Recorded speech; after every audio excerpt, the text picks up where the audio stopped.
여러분 안녕하십니까? 최진봉의 보이는 라디오 화요일 순서 시작하도록 하겠습니다. 오늘은 민주당 김성환 의원 모시고 전략공천 문제, 인재영입 문제 관련된 부분들 큰 틀에서 어떻게 진행이 되고 있는지 여쭤보도록 하겠습니다.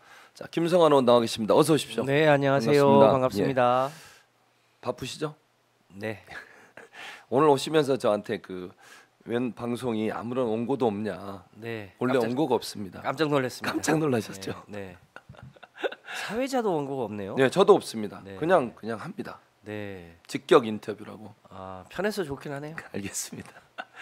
자, 근데 아무래도 이제 지금 김성환 의원께서 인재위원회죠. 인재영입은 아니고 민주당 인재위원회 간사를 맡고 계시고, 네. 그리고 전략공천위원회 위원으로도 활동하고 계시고. 이제 그렇습니다. 그 위원회는 아직 회의를 정식으로 안 했습니다. 곧 아직 시작은 안 하고. 곧 이제 첫 회의를 할 예정으로 있습니다. 일단 이제 궁금한 게, 그러니까 네. 인재 영입을 하려면 어떤 정도의 원칙이나 어떤 기준 같은 게 있지 않겠어요? 네. 그런 부분들을 좀 설명을 해주실 수 있으신가요? 우선 지난 4년 전에 이해찬 당대표 시절에는 인재영입위원회였는데 맞습니다. 그러다 보니까 기왕에 당에 와서 이런저런 위원회에서 활동하고 있다든지 당적을 가지고 있다든지 이런 분들이 먼저 들어와서 헌신하고 있었던 분들은 야 우리는 뭐냐 더 고생했는데 예. 이런 문제가 있어서 외부의 영입을 아니할 수는 없으니까 예. 외부의 인재 영입과 내부에서 열심히 하셨던 분들을 발탁하는 것까지를 포함해서 한다고 해서 이제 인재 영입위원회 영입자를 빼버리고 예. 인재위원회라고 그렇게 이름을 바꿨습니다. 예. 그러니까 이제 당내에서도 열심히 하셨던 분들이 이제 많은 기대가 생긴 것도 맞고 아마 그런 취지는 아마 잘 반영되지 않았나 그렇게 생각을 합니다. 그래서 이제 위원회가 이제 활동을 시작했는데 예. 이제 아무래도 우리 사회의 주요한 가치들 또 민주당이 이제 이번 총선도 치러야 됩니다만 다시 국민들로부터 다시 재신임을 받아서 재집권을 하려면 우리 사회의 많은 과제들에 대한 민주당의 청사진을 보여줘야 되지 않습니까? 예. 근데 그 청사진이 정책으로 설명하는 방법이 있고 또 하나는 그것을 상징하는 사람을 영입하거나 발탁하는 것을 통해서 할 수도 있고 예. 그런 점 감안해서 이번에 이제 인재를 영입하거나 발탁하는 데 이제 그런 것을 반영해서 제목도 예. 사람이 온다, 미래가 온다. 미래가 온다. 이렇게 이제 컨셉을 정해서 지금 예. 추진하고 있습니다. 그러니까 지금 현재 3호까지 발표를 했지 않습니까? 그렇습니다. 1, 2, 3호를 이렇게 선택하고 또 이게 검증해야 된다고 그래야 되나요? 아니면 영입하는 과정에 있어서 가장 중요하게 봤던 점은 어떤 점일까요? 우선 기본적으로는 이제 그가 이제 도덕적으로 결함은 없는지를 일단 이제 봐야 되고요. 예. 또 두 번째로는 우리 민주당의 철학, 가치, 지향하고 이제 어긋나는 건 없는지 이런 것도 봐야 하고 예. 또 아무래도 이제 지역구 국회의원이나 비례대표 국회의원으로 출마해야 되기 때문에 예. 이분이 이제 장차 국회의원이 되면 그 분야의 의정 활동 능력은 있는지 또 이제 사전에 살펴봐야 되기 때문에 일단 그런 거는 기본적인 검증 과정에서 인터뷰나 혹은 이제 서류 검증 과정에서 이제 살펴봐야 하고요. 예. 이번에 1호, 2호, 3호는 이제 우리 사회의 가장 중요한 숙제들이 뭐냐 이런 걸 이제 감안해서 지금 인류 사회에서 가장 중요한 문제가 기후 위기를 해결하는 문제잖아요. 예. 또 기후 위기와 관련된 지금 전 세계 산업이 그 기후와 관련된 산업으로 재편되고 있거든요. 예.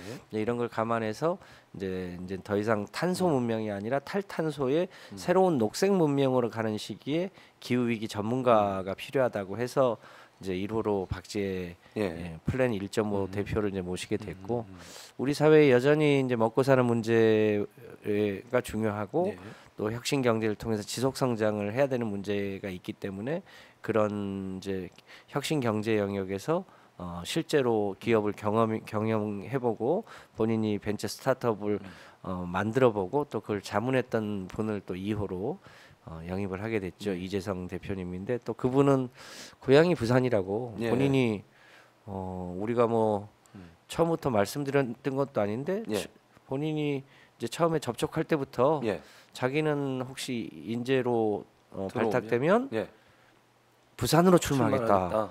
처음부터 그렇게 말씀을 하시니까 우리 당 입장에서는 부산이 아무래도 최대 격전지가 될 수 있는데 너무 감사했고요.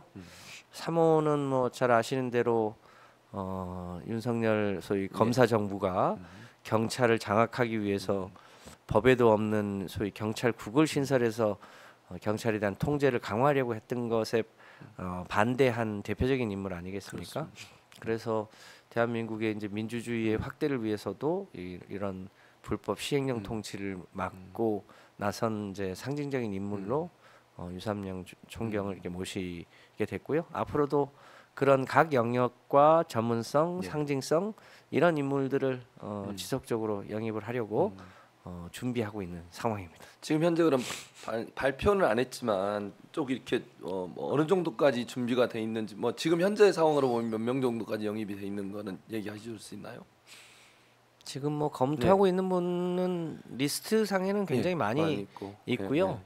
다만 이제 저희가 아직 비례대표 문제가 어떻게 될지 확정이 안 돼 있어서 선거 우선은 이제 지역구에 출마 할 수 있는 영입 인재 혹은 내부 발탁 인재들은 저희가 염두를 두고 있습니다. 이제 그 우상호 의원이나 오영환 의원처럼 현역 의원이 불출마한 지역이라든지 또 분구되는 지역이라든지 그 여러 가지 이제 재판에 연루돼서 사실상 출마가 어려운 지역이라든지 이런 지역의 후보들은 이제 저희가 염두에 두고 있는데 대략 10분에서 15분 정도는 전략 공천을 할 수 있을 거라고 보고요.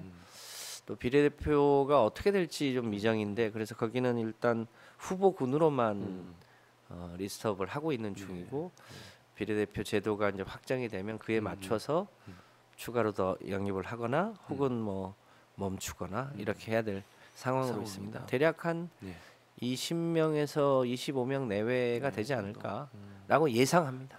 그럼 현재 지금 1, 2, 3호를 포함해서 앞부분에 영입이 되신 분들은 대체적으로 지역구 출마를 염두에 두고 하시는 건가요? 뭐 지역구 출마할 수도 있고 상황에 따라서 뭐 비례로 갈 갈 수도 수도 있고. 네, 여튼 초반에는 주로 지역구 출마를 염두에 두고 있는 건 사실입니다. 근데 전략공천위원회는 아직 회의는 한 번도 안 했습니까? 예, 이제 이번 주에 뭐 첫 회의를 할 예정이라고 알고 있습니다. 예. 그럼 보통 이제 사고 지역구라 그래서 아까 말씀하신 것처럼 불출마 선언을 하셨다거나 여러 가지 이유 때문에 현역 의원들이 출마를 못하는 상황. 대부분 보면 그런 지역구에 이제 전략공천을 하는 게 일반적이잖아요. 이번 총선도 그럼 민주당에서는 그런 정도의 원칙을 갖고 계시는 건가요? 그렇죠. 이제 몇 가지 경우의 수가 있습니다. 현역 의원이 불출마한 지역, 분구가 돼서 이제 새롭게 전략적으로 들어오는 지역. 현역 의원이 있는데 현저하게 경쟁력이 떨어지거나 여러 가지 평가를 한 바 이게 출마해서 당선 가능성이 없다. 그래서 공천 그 관리위원회에서 컷오프가 되는 경우들이 있습니다. 현역이. 맞습니다. 그러니까 현역은 대체로 경쟁력이 있으면 되게 이제 경선을 원칙으로 하는데 현역이 공관위 심사 과정에서 탈락하는 경우들이 있습니다. 그러면 그 지역은 전략 지역으로 넘어오게 됩니다. 근데 전략 지역으로 넘어오더라도 반드시 이제 지명하는 게 아니고 필요에 따라서는 그 내에서 다시 경선 지역으로 분류될 수도 있고 아니면 이제 전략 공천을 하는 경우도 있고. 그건 결국 전략 지역으로 분류가 되더라도 경선을 전혀 안 하는 건 아니다. 할 수도 있다 이런 말씀이시군요. 그럼 이제 지금 현재로 보면 공관위 구성은 언제쯤 이루어질 것 같습니까? 민주당에서. 공관위도 아마 곧 구성을 해야 하는 걸로 알고 있습니다. 제가 그것도 당원 당규에 기한이 정해져 있더라고요. 그래서 아마 올해 중에는 해야 되는 걸로 알고 있는데 제가 정확한 일자는 잘 모르겠습니다.